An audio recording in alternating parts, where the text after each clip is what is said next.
السلام عليكم ورحمة الله وبركاته. تحية مجددة لمتتبعي قناة مصدق رسم الأوفياء. درس جديد وحلقة جديدة مع المناظر الطبيعية وجمال المناظر الطبيعية. رسم المناظر الطبيعية خطوة بخطوة بالفرشاة وألوان الأكريليك وبطريقة احترافية. اللون التيركواز كنديرو فضاء على اللوحة. شوفوا الدرجة ديال اللون التيركواز، درت في الاول التيركواز بالاخضر، ضفت ليه الازرق ونفس الدرجة الا انني ضفت الازرق. لاحظوا التيركواز والطبقات ديالو في السماء. ثم غندير واحد المثلث لتحت كذلك بنفس اللون اللي درت الثاني، وكيبقى اللون درجتين هنا، تيركواز بالاخضر وتيركواز بالازرق. المهم الدرجة ديال التيركواز هنا اندمجت. الان غنجيب اللون الازرق والبنفسجي وغادي نحاول ندير تضليل على الجوانب.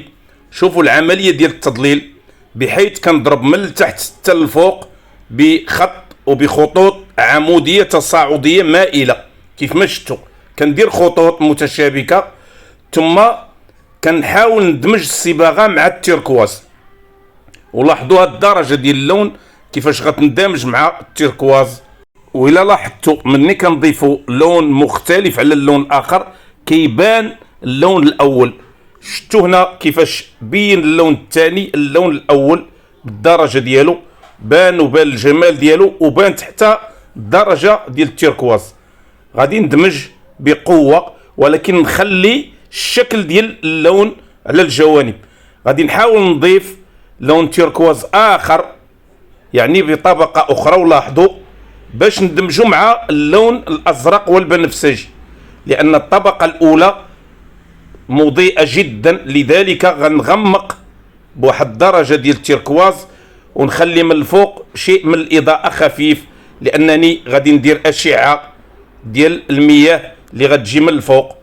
حاول نضيف مرة أخرى درجة اللون الازرق والبنفسجي فوق الدرجه الاولى وندمج، لان مني كندير الطبقه الاولى كنحاول نعرف الدرجه اللي خاصني نختار. هي بحال كندير غير واحد المحاوله باش نعرف الدرجه اللي غتليق ليا فوق اللون الاول. هنا ضفت طبقه ديال اللون وحاولت ندمجها بنفس الطريقه اللي درت في الاول باش نعرف دائما طبقة اللون اللي غتناسب الطبقة الأولى. نحاول ندمج ونعاود نكرر ندمج، لأن الإدماج هو اللي غادي يعطيني الشكل العام ديال هاد الخلفية اللي غندير فيها مياه في العمق، يعني الشكل ديال المياه في العمق والانعكاسات الضوئية ديال المياه. غنضيف ضربات لتحت على زاوية اللون التيركواز اللي غتكون مضيئة لتحت. هذا غيكون قاع ديال البحر لتحت. غنضيف إدماج كيف ما كتشوفوا، إدماج بعملية خفيفة بإضافة الماء باش تبان هاد الألوان مندمجة مع اللون التيركواز. الآن غنخفف اللون التيركواز اللي درته في الأول بإضافة اللون الأبيض، وغنبدأ نجيب خطوط مائلة منعكس على الخطوط الأولى اللي درت باش نبين أشعة ديال الشمس ضاربة في المياه في العمق. وغتشوفوا هاد العملية وهاد الضربات كيفاش غتعطي من بعد حتى ننتهي من اللوحة، لأن هاد الخلفية اللي كندير الآن هي الأساس ديال الشكل ديالي. من بعد غتعرفوا أهمية هاد الضربات الأولى ديال الخلفية وديال عمق الألوان. لاحظوا دائما كنحاول ندير ضربات في الشكل دائري، نصف دائري، باش تبان الأشعة وتنعكس على اللون التيركواز والأزرق. غنضيف اللون الأبيض الآن باش ندير تدرج لوني غيعطيني الشكل ديال الأشعة قوي.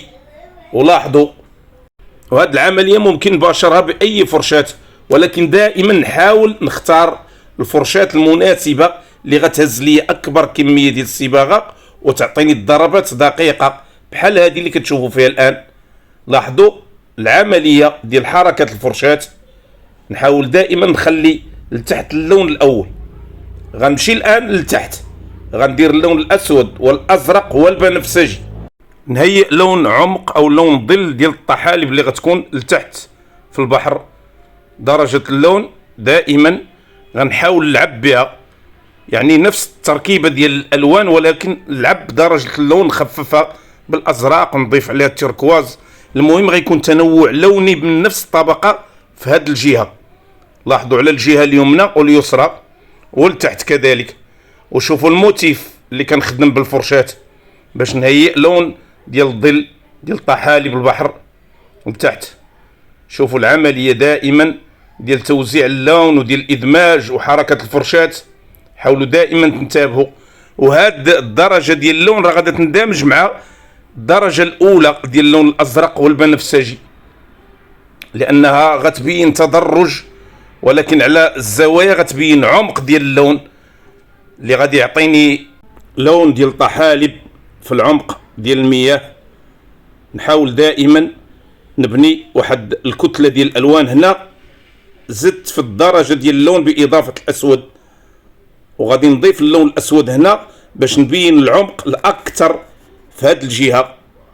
لاحظوا العملية ديال التوزيع ديال اللون من درجة إلى درجة، باش دائما الألوان كتجر بعضها البعض وكتعطي واحد الرفلي وانعكاس على بعضها البعض.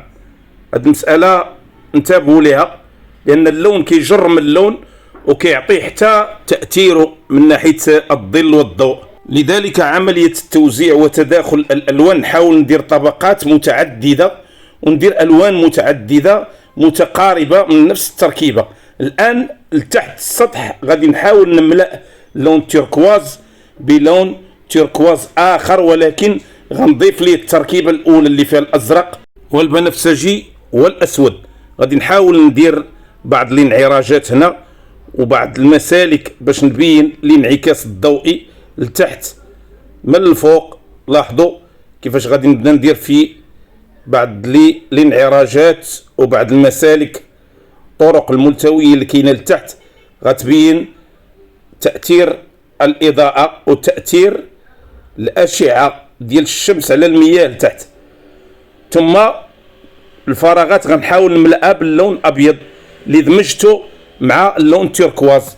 ما نديرش لون أبيض خفيف 100%، ولكن دائما ندمجه مع اللون التيركواز باش يبان واحد الانعكاس ضوئي وميول للون لتحت. لاحظوا كيفاش كندير العروق والمسالك بهذا اللون باش نملأ الفراغات. بطبيعة الحال راه كنخلي لون تيركواز باين لأنها أرضية لتحت.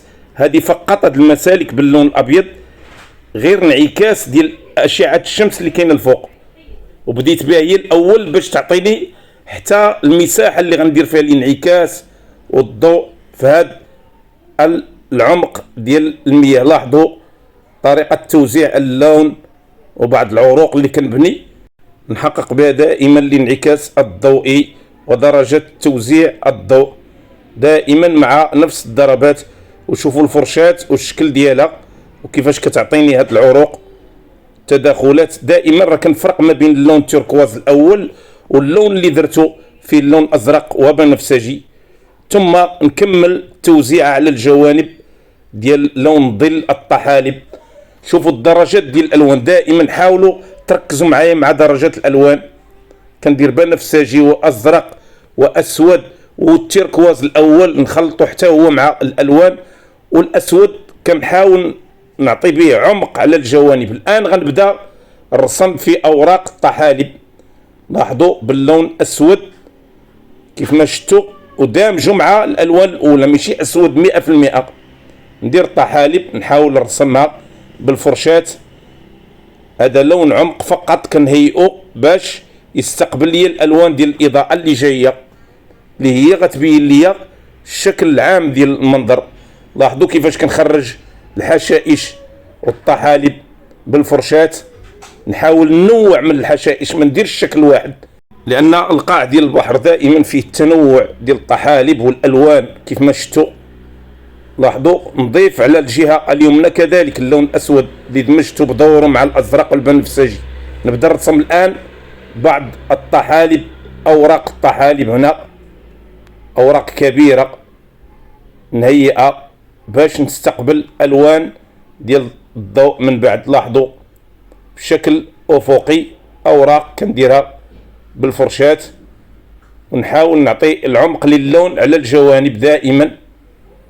الآن بدأ يتضح لي الشكل والمساحة اللي فيها لون الظل والعمق ديال الطحالب. نضيف مرة أخرى ألوان ديال العمق دائما باش ننوع الألوان الكثيرة هنا بنفس التركيبة، ونحضر بعمق قوي لتحت حتى يستقبل لي الألوان ديال الإضاءة. ثم نعاود نضيف درجة أخرى ديال اللون العمق اللي جاي في الانعكاس الفوق، وندير الآن الألوان ديال الضوء بالتيركواز. لاحظوا الدرجة ديال اللون ديال التيركواز راه شبيهة بالخلفية الأولى، إلا أنني كنضيف عليها الأزرق والأبيض.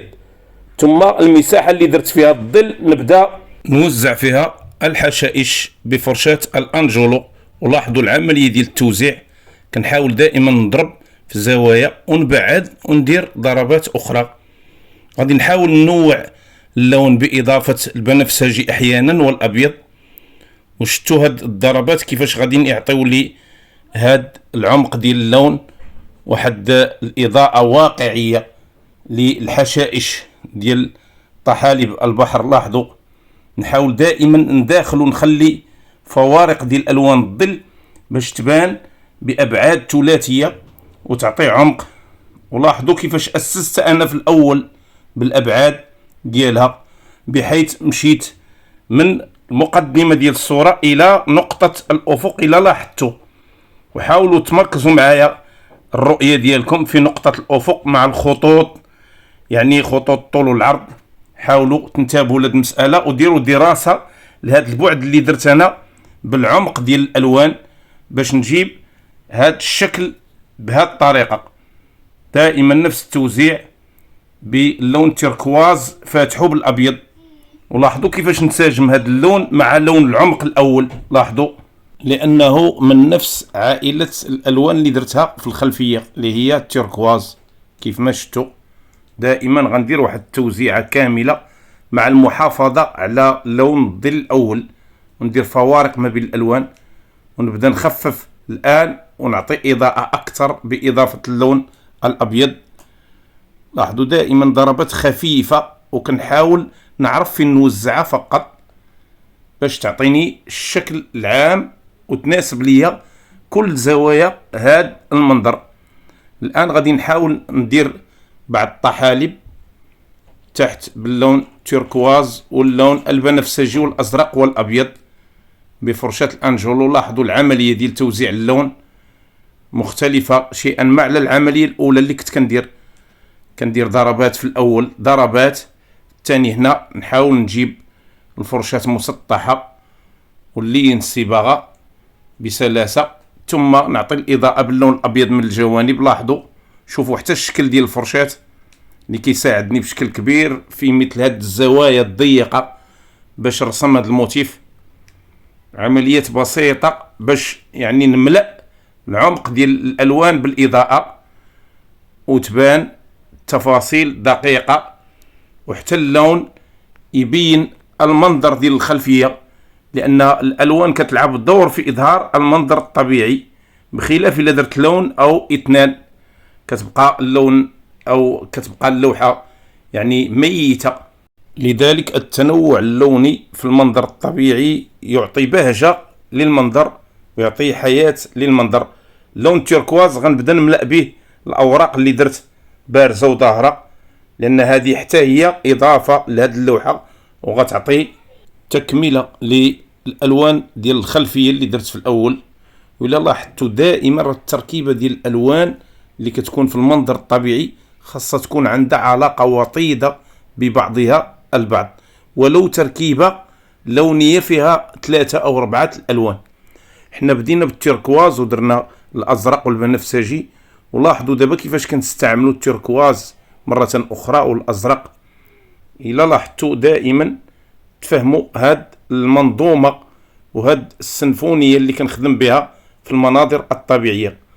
لاحظوا دائما عطيت الإضاءة من الفوق للأوراق تيركواز باللون التيركواز، رغم أنني قويته بإضافة الأزرق، ولكن راه نفس العائلة ديال اللون الأول.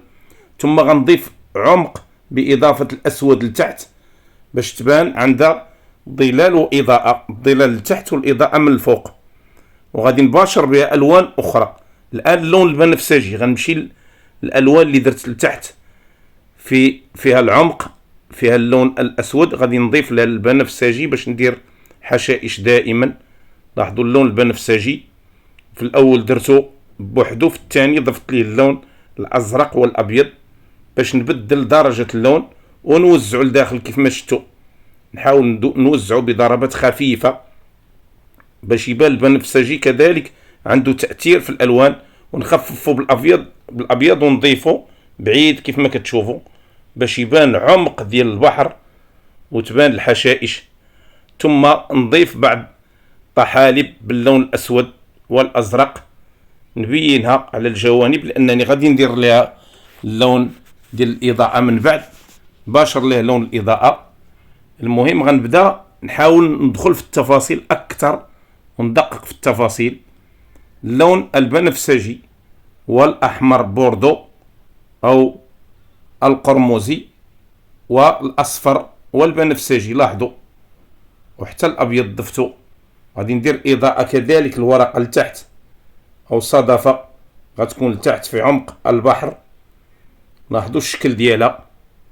نحاول نعطيها لون واحد في الأول، ثم ندخل لها اللون الأزرق مع الأسود والبنفسجي نديرو كظل، وفي الأخير نوزع الإضاءة. عملية سهلة بسيطة في التوزيع ديال الألوان. لاحظوا ندمج بالأصبع، نخلي دائما اللون الأزرق والبنفسجي من الجوانب. نحاول ندير الظل على الجهة اليسرى وكذلك ندخل به خفيف على الجهة اليمنى، ثم نوزع اللون الأبيض في الأخير. ولكن الآن غنبدا نوزع في الطبقة الأولى ديال اللون ديال الإضاءة. بالنسبة للطحالب الأخرى اللون البرتقالي، لاحظوا كيفاش غادي ندخلو في هذا الظل اللي كتشوفوا من الجوانب فقط، ونحاول رابط ما بين الخطوط باش تبان متشعبة. نخفف اللون بإضافة الأبيض، لون البرتقالي نخففه بإضافة الأبيض والأصفر، ثم نديرو على الجهة اليمنى باش نحاول ندير إضاءة في الأخير. المهم نحافظ على لون الظل الأول اللي هو أسود. الآن غنوزع اللون الأبيض، لاحظوا، على الطحالب البرتقالية اللي على الجهة اليسرى، لاحظوا، وغندير اللون على الجهة اليمنى خط تلو الخط، وعملية سهلة. الآن بان لكم المنظر ديال الطحالب رائعة بدون تكلفة وبدون عناء. نفس العملية غنديرها للطحالب الوسط، اللون الأبيض نوزعه من الجوانب، وشوفوا الفرشاة كيفاش دقيقة في تحديد الخطوط بدون ما ندمجها، فقط ندير خط رقيق نحاول ندخلو بخفة وبرفق باش يعطيني الإضاءة.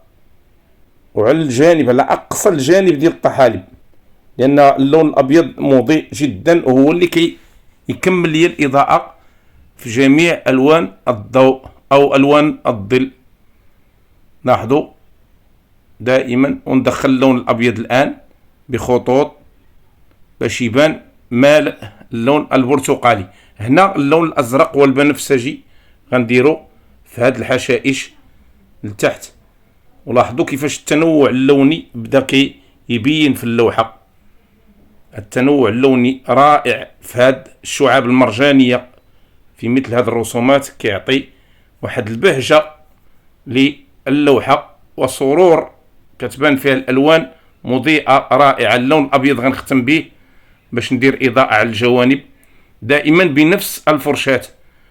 ولاحظوا العملية ديال توزيع الإضاءة خفيفة جدا، كنحافظ بها على اللون الأول وكنعطي توزيعة للون ديال الإضاءة كذلك على الجوانب. كندير بعض الضربات باللون الأبيض، ولا لاحظتوا راه اللون الأسود لتحت باقي كيبان واحد النسبة منه، لأن هذا هو السر. مني كنحاول نخلي نسبة من اللون الأسود في ألوان الظل، تما فين كتبان وكتبرز الألوان ديال الإضاءة في المنظر الطبيعي. على الجهة اليمنى اللون البني نديرو توزيعة فوق اللون الأسود، ونضيف ضربات بدوائر اللون الأبيض.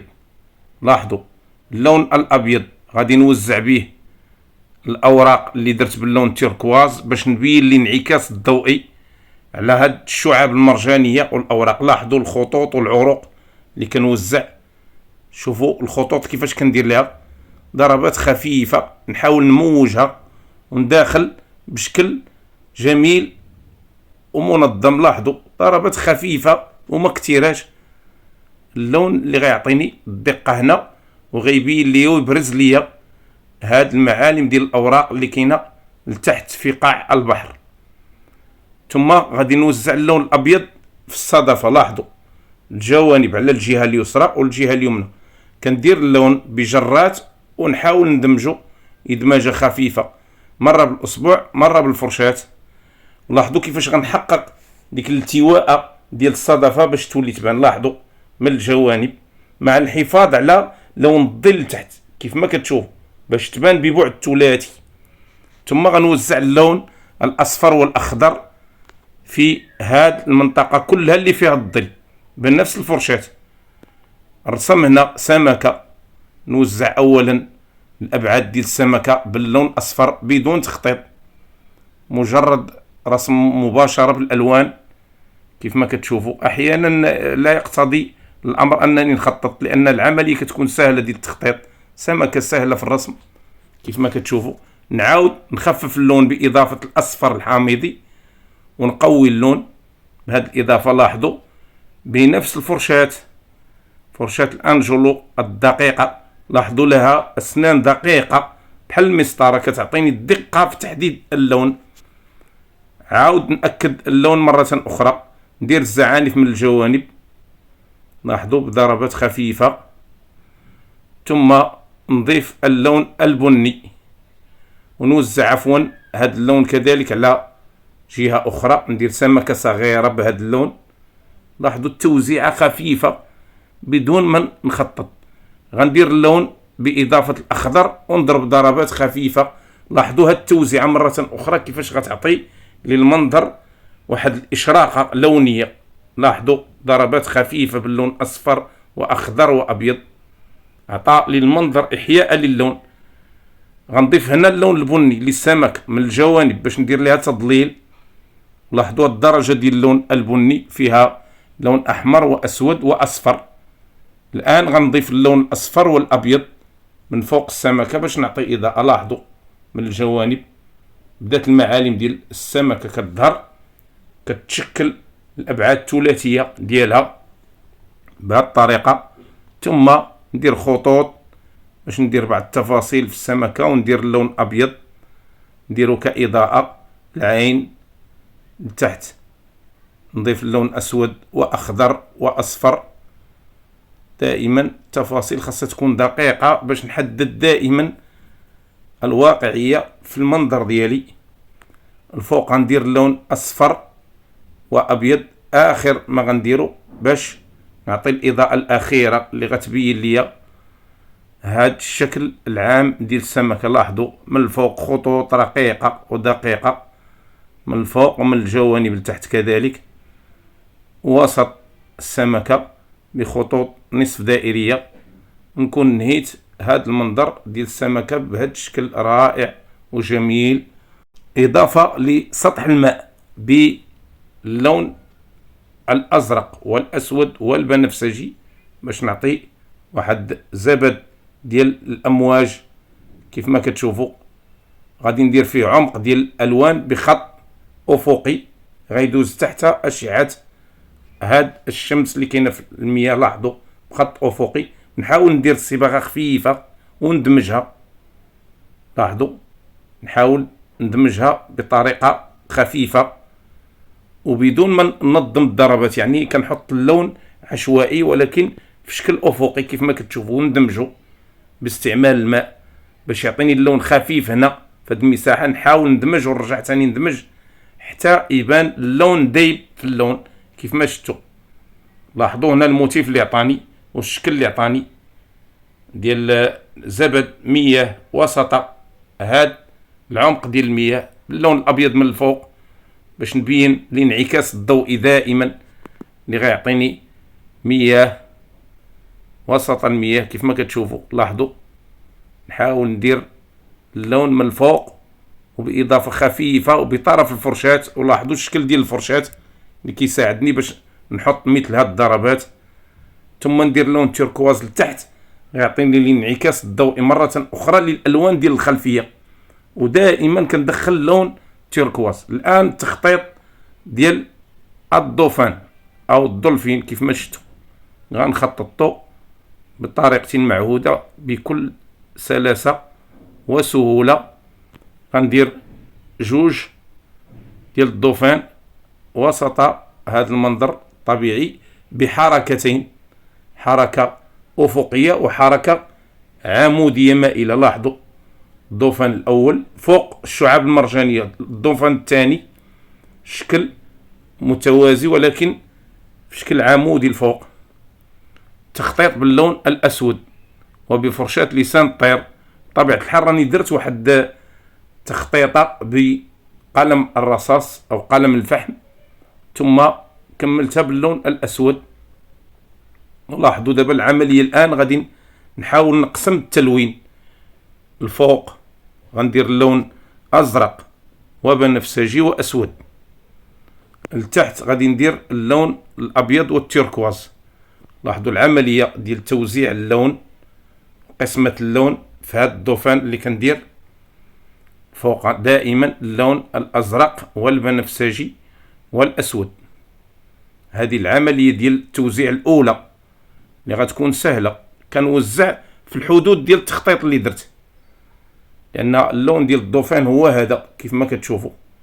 نحاول نقوي اللون أو نخفو، المهم هذه هي درجة اللون اللي ممكن نديرها للدوفان. أحيانا يقتضي الحال من انعكاس اللوني هو اللي كيعطيني درجة اللون، حيت في هذه الصورة الدرجة ديال اللون هي هذه. ممكن نلقى في صورة أخرى رمادي أو أسود على حسب القوة ديال الكونتراست أو اللون باش تعطيني هاد الدرجة. ولاحظوا حتى الدرجة ديال اللون راني غيرتها بالنسبة للدوفان الثاني.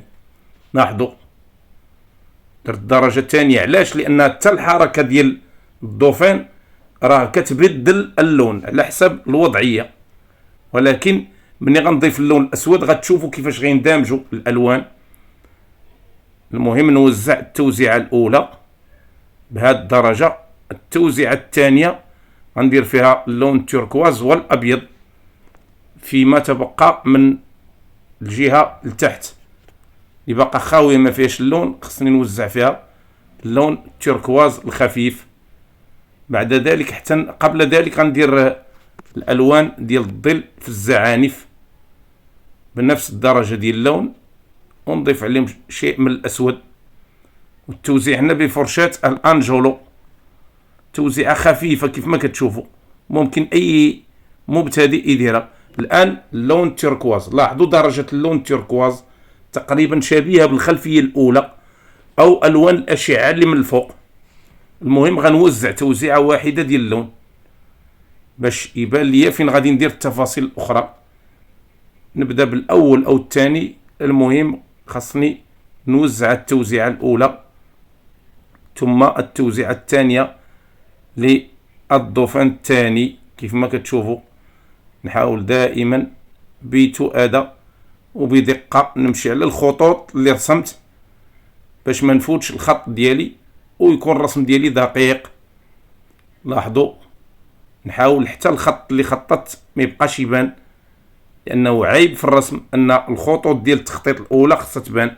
خاصني دائما نخدم بالصباغة. اللون الأسود الآن غنبدا نضلل به الجوانب ديال الدوفان، نبدا بالزعانف وندمج كيف ما شفتوا كنضيف اللون الأسود من الجوانب وكندمج لتحت. بالنسبة للديل غادي ندير اللون أسود. وعلاش كندير الألوان الأولى عاد باش ندير اللون الأسود؟ حتى اللون الأسود راه كيعطي عمق للألوان الأولى، بالتالي كيولي يبان منعكس عليه اللون الأول. لذلك أنا كندير فراش ديال الألوان ثم كنبدا بالألوان الفوق. هاد العملية راه عندها حكمة في الرسم باش تنعكس الألوان. لاحظوا دابا اللون الأسود كيفاش كينعكس مع الألوان الأولى فوق جهة الوجه والعين. كذلك غندير تضليل باللون الاسود وندمجو الزعانف لتحت.